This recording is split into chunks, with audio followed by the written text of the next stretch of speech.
Cozy and tidy are usually treated as opposites, like you have to choose between a home that feels warm and one that stays organized. Real Hygge homes never make that trade-off, and it's because of 6 specific things they simply don't have. Not 6 things they clean up constantly, 6 things that were never let in, which is exactly why there's nothing left to clean up in the first place. Let's get straight into it.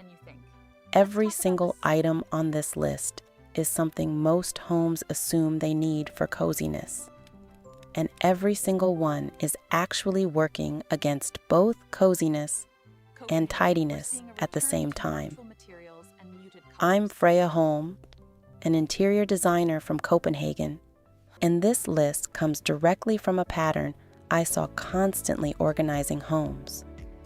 The ones that felt genuinely warm and stayed genuinely tidy weren't different homes doing 2 separate things well. They were the same homes, because the 6 things keeping a space cluttered were the exact same 6 things keeping it from actually feeling cozy too. Here's the thread connecting all 6. Coziness was never about having more soft, warm-looking things around you. It's about a room where nothing is fighting for space. Nothing is purely decorative and unused. And everything present is either actually being used or genuinely adding to how the room feels to be in. If this is already reframing how you think about your own living room, go ahead and hit like and subscribe if you're new here. This channel exists to hand you the real system behind Nordic living, and it genuinely helps to have you here for the rest of it. Let's start with number 1, the room most homes have and never actually use. Item 1, a good room or seating area, kept visually pristine and reserved almost exclusively for guests, while daily life happens somewhere else in the home. This is common enough that most people don't question it. A formal living room, untouched furniture, cushions arranged just so, essentially closed off from actual daily use. Here's the technical problem with this arrangement, examined from both directions at once. From the tidiness side, a room nobody actually uses daily still requires maintenance, dusting, occasional cleaning, for 0 corresponding daily benefit, which makes it pure overhead, a cost with no offsetting use. From the coziness side, a room preserved specifically to look good rather than to be lived in reeds on a sensory level, as unused rather than welcoming. Visitors register untouched, overly arranged spaces as formal and slightly tense, not relaxed, regardless of how tasteful the furniture is. Danish homes typically don't maintain this separation. The everyday living space and the space guests see are the same one, which halves the maintenance burden while simultaneously producing a warmer effect, because a lived-in room reads as genuinely welcoming in a way a preserved one structurally cannot. The shift. If you have a rarely used good room, either integrate it into daily use immediately, or consider whether the square footage and maintenance cost are actually earning their place at all. Item 2, a catch-all drawer, functioning as the default destination for anything that doesn't have an obvious category. The drawer everyone in the house knows contains batteries, a tape measure, 3 pens that don't write, and several unidentifiable small objects. This exists in nearly every home, and it's specifically the kind of clutter that resists cleanup, because unlike a pile of mail or dishes, it never visibly overflows or announces itself as a problem.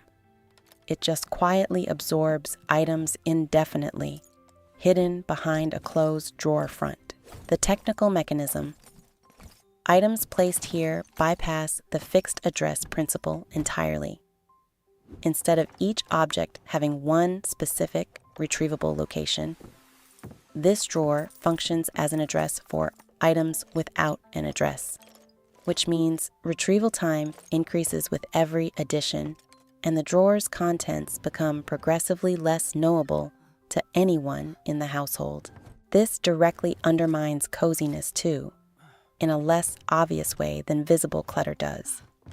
A home where finding anything specific requires searching creates low-grade, recurring friction every time it happens, and repeated friction is the opposite of the ease coziness is actually built from. The shift: eliminate the catch-all category entirely. Every item currently living in a junk drawer gets a genuine, specific home elsewhere, or gets discarded if no real home can be identified. A drawer with 3 or 4 clearly defined subcategories, rather than one undifferentiated pile, solves the same storage need without the retrieval cost. Item 3. A coffee table used as a general storage surface. Mail, remote controls, a stack of magazines, whatever's currently in circulation, all landing on the one flat surface positioned at the center of the room people actually gather in. The coffee table occupies a uniquely high visibility position. It's directly in the sight line from every seat in a typical living room arrangement, which means anything accumulated there has an outsized visual impact relative to its actual physical footprint. The technical issue: a coffee table used as storage is functioning as a second, informal catch-all, positioned exactly where a room's coziness is meant to be most concentrated, meaning the highest friction clutter and the highest value gathering space are, structurally, the same surface. Danish coffee tables tend to hold almost nothing permanently, perhaps a single tray or a small stack of items actually in active use, precisely because the table's job is to support the gathering happening around it, not to store items unrelated to that gathering. The shift: relocate anything not directly related to the current activity in the room. Remote controls to a small tray or drawer nearby, mail to its designated processing spot, magazines to a rack, leaving the table's surface genuinely clear for its actual function. Item 4. Decorative only throw blankets, the kind chosen and arranged for how they photograph, folded into a precise triangular display that nobody actually pulls off the sofa and wraps around themselves on an actual cold evening. This is a specific failure mode worth examining technically.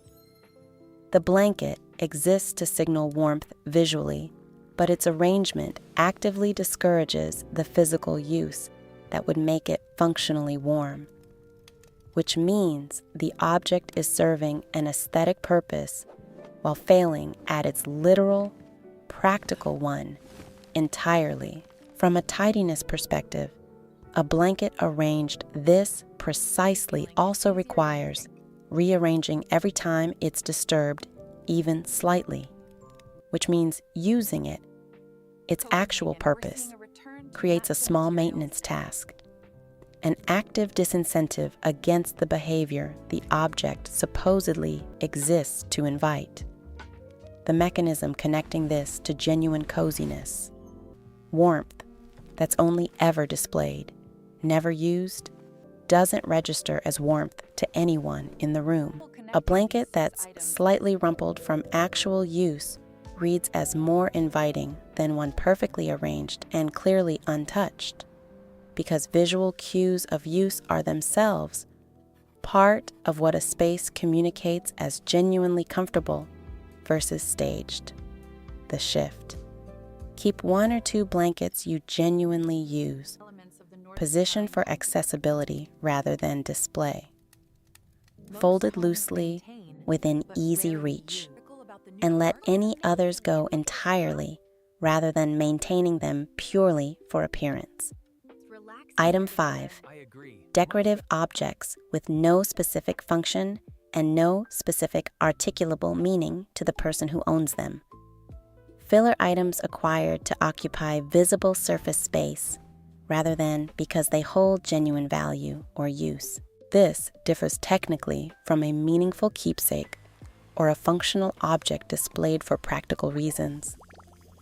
The defining characteristic here is that the object exists purely to prevent a shelf or surface from looking empty. The tidiness cost is straightforward.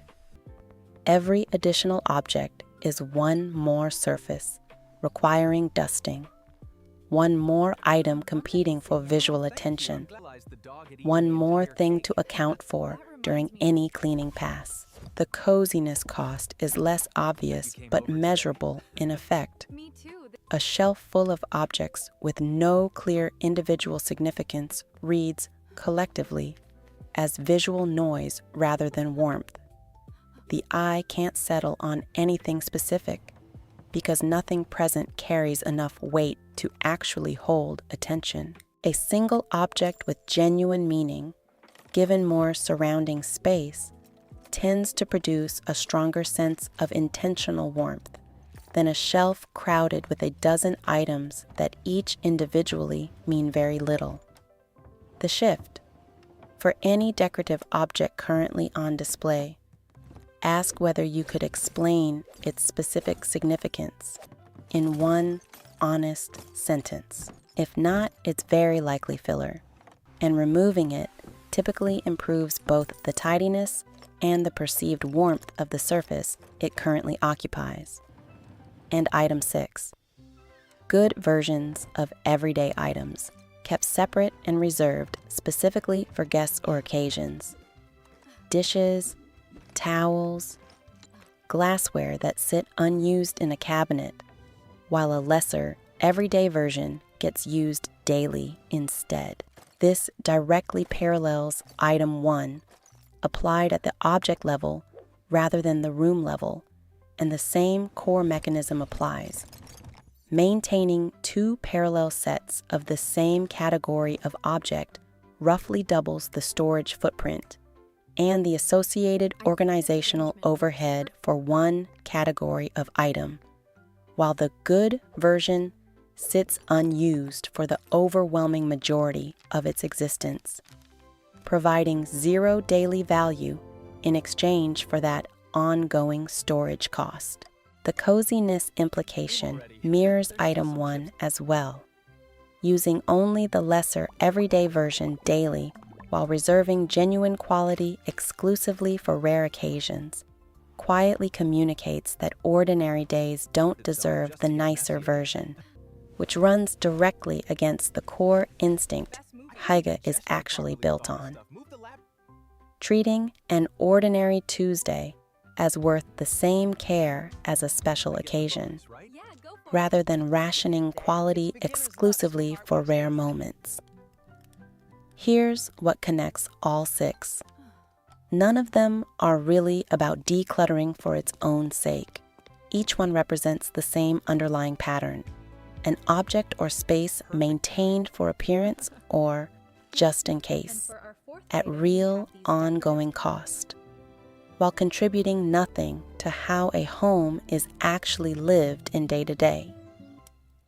Removing all 6 doesn't just reduce cleaning. It removes the exact friction that was quietly working against coziness the entire time, because tidiness and coziness were never actually in tension in the first place. They were both being undermined by the same 6 things, simultaneously, the whole time. Tell me in the comments which of these 6 is currently sitting in your own home right now. I read every single comment, and if you know someone who's been treating cozy and organized as 2 separate goals that pull against each other, send this to them. In a real Hygge home, they were never actually opposed at all. I know a few of these 6 will meet real resistance. So let me address the honest obstacles directly, because dismissing them wouldn't be fair to the situations that actually make each one harder than it sounds. Item 1, the unused good room. For anyone in a household with genuinely different needs, a home office that also needs to look presentable, a room used specifically for occasional formal gatherings that matter culturally or personally, I'm not suggesting every space needs to be in constant daily rotation. The distinction that matters technically, a room reserved for occasional, genuinely meaningful use, is different from a room preserved purely for appearance, unused by default, with no specific occasion attached to it. If you can name the actual occasions a formal space serves, and it genuinely gets used for them, it's earning its place. If you can't name anything specific beyond in case someone visits, that's the version this item is actually addressing. Item 2, the catch-all drawer. The most common pushback here is practical. Some items genuinely don't fit a clean category, and forcing one feels artificial. That's fair, and the fix isn't eliminating flexible storage entirely. It's the difference between one undifferentiated pile and a drawer with 2 or 3 loosely defined zones. Spare hardware, stationery, miscellaneous electronics, which still accommodates genuinely uncategorizable items without functioning as a single black hole, where retrieval time increases indefinitely with every addition. Item 3, the coffee table. For households with small children, where the coffee table sometimes functions as an active play surface or a landing spot for whatever the day required, I want to be realistic. A perfectly clear coffee table at every moment of a day with young kids isn't a reasonable standard, and I wouldn't hold anyone to it. The version that still applies: a genuine end-of-day reset, clearing the surface back to empty each evening, rather than allowing daytime use to become permanent, indefinite accumulation that never gets addressed at all. Item 4, decorative-only blankets. If you've invested in a specific, beautiful throw that genuinely wouldn't survive regular use, a delicate weave, dry clean only, I understand not wanting to subject it to daily wear. The honest solution isn't necessarily using it against its own construction. It's being clear-eyed about what it actually is: a decorative object, not a functional one, and choosing at least one separate, genuinely usable blanket alongside it, rather than letting the decorative piece stand in as your only option, quietly signaling warmth it was never built to actually provide. Item 5, meaningless decorative objects. I want to acknowledge that "does this object have genuine significance?" can feel like an intimidating bar, especially for anyone building a home slowly on a limited budget. Filling shelves gradually with whatever's affordable and available, rather than curated pieces with deep personal meaning. That's a completely reasonable position to be in, and it's different from the pattern this item addresses. An empty shelf isn't a failure while you're gradually acquiring things that matter, and it's genuinely fine, even preferable, to leave surfaces sparse in the meantime, rather than filling them with filler, purely to avoid the appearance of emptiness. Item 6, the good version reserved for guests. The most common obstacle here is genuinely financial. Replacing a full set of everyday dishes or towels with something nicer, all at once, isn't accessible to every budget, And I don't want this to sound like it requires a shopping trip you can't afford. The actual shift doesn't require replacing anything immediately. It requires using the version you already consider good, starting now on an ordinary day, rather than waiting for the version's designated special occasion to finally arrive. The nicer towel gets used this week, not reserved indefinitely for a guest who may not visit for months. That's a zero-cost shift in behavior, not a purchase. I want to close on something that connects all 6 and all the obstacles I just walked through. None of these are meant to be applied as rigid, absolute rules regardless of your specific circumstances.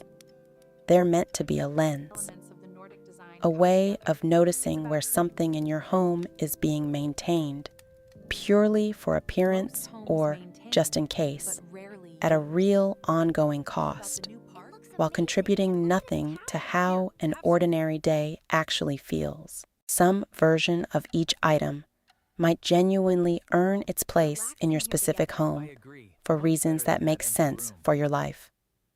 The point was never memorizing 6 rules to apply without exception. It's learning to actually ask the question in the first place, room by room, object by object, and trusting your own honest answer once you do.